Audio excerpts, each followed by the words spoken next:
If you enjoy air hockey style games, then Pets No More may be a game for you to take a look at. It's for 1 to 4 players locally, and I was able to get it to work quite happily on Steam Remote Play online as well. And the idea of this is going 2 versus 2, 1 versus 1, or any permutation of, bashing your puck back and forth to try and score goals. It's as simple as that. It does have a few tweaks and twists to the story of its air hockey style, which I'll dive into in a second, but fundamentally this is just bashing the puck back and forth trying to score goals. Except your characters are zombie pets. Yay! I really like the aesthetic. It makes no sense for the game itself, and there's no reason why any of this is going on. Zero story, zero context, but I quite like the art style.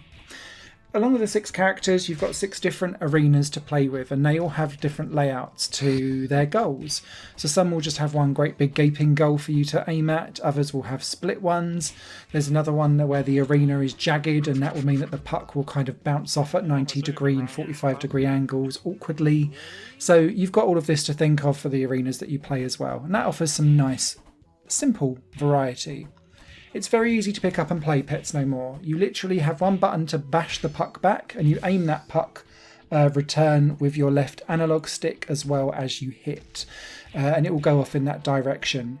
Whilst the game isn't super precise in where you then send that puck off to, what it does do is then rebound all over the shot, and I'll dive back to that because it's a specific point that is a bit of a bone of contention for me of this game.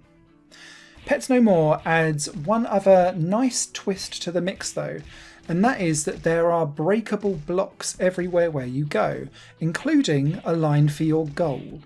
So, taking a cue from Breakout and Arkanoid and those styles of games, when the puck bounces around everywhere, it's going to be smashing up these blocks, and they all initially have like one hit and then they'll disappear, and that's quite good because it gives you some chances with your goal, so that if you've got stuff errantly flying off everywhere, you've got some like reprieves before you actually have the goal scored.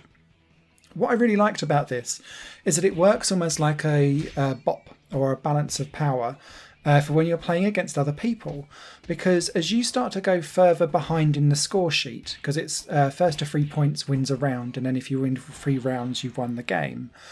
As you go through these rounds, the losing player has more hit points for those blocks on their side, so in theory you've got more of a guard for the other player to smash through, and I really like that as a concept. It doesn't work necessarily quite so well in practice, and the reason for that is that your puck bounces all over the shot and is slightly too quick for your characters, or the characters are slightly too slow. I can't quite work out which is which. But the chaos basically means that your puck bounces around all of these smashable bricks, and quite quickly into the game, most of them are already smashed. And so you're like, oh, well, that was nice for the first 15 seconds of a round, and now it's just back to smashing things back and forth. And the game, in those initial phases of every round, almost plays itself, because there's so many blocks everywhere that it just kind of smash, and then eventually it will have cleared everything, and then you just go in and pop and smack it back against your opponent again. And so all of its intricate intricacies, I'm trying to think of a better word here, and all of its gameplay elements, I guess, and mechanics for what tries to make it unique, actually all get knocked out within the first 15 seconds of a match. And so you're like, oh, now it's just back and forth ponging and basic air hockey. Now that might be fine for some people, but I found it slightly disengaging, and so did everyone else that I played with as well. Pets No More was good fun for the first 10 minutes that I played it with various different people. And then we all kind of was like, we've done it now. We've tried out all the arenas. The block bashing element of it was fun and interesting. There is a special move that each character has, but what we found was that it was so uncontrollable that often it would end up scoring its own goals.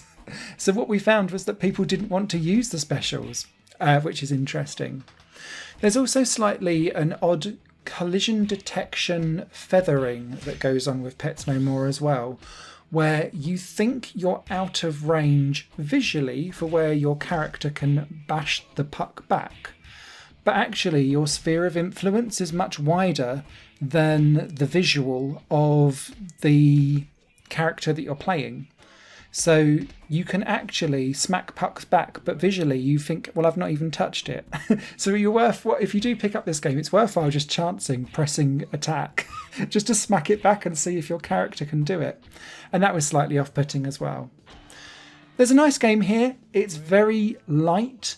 I recommend it in bouts of 10 minutes maximum at a time, and it will keep it fresh and interesting, and maybe it will go onto your local multiplayer rotation. It just doesn't do very much with its mechanics that tries to make it stand out and be distinguishable from everyone else, because they all kind of fall to nothing. And then afterwards I can think of tons of better Pong-styled games or air hockey-styled games like this that do this type of thing much more interesting, with much more variety to it. Video Ball being a really, really classic example of that. So a written review will be over on highplayinggames.com. This is a very niche, tentative recommendation to anyone who still thinks that they want to go with this afterwards. But yeah, happy fun, and make sure none of your pets become zombies. Take care all. Bye-bye. Higher Plane Games is part of the Higher Plane Network, a completely independent media outlet supported by people like you. The goal is to create the best possible content that cultivates a richer indie scene for games as well as music and entertainment. To find out more and to get involved, visit patreon.com/Higher Plane Network. Your support makes all the difference, and in return you'll gain access to bonus content and downloads. Thank you for watching.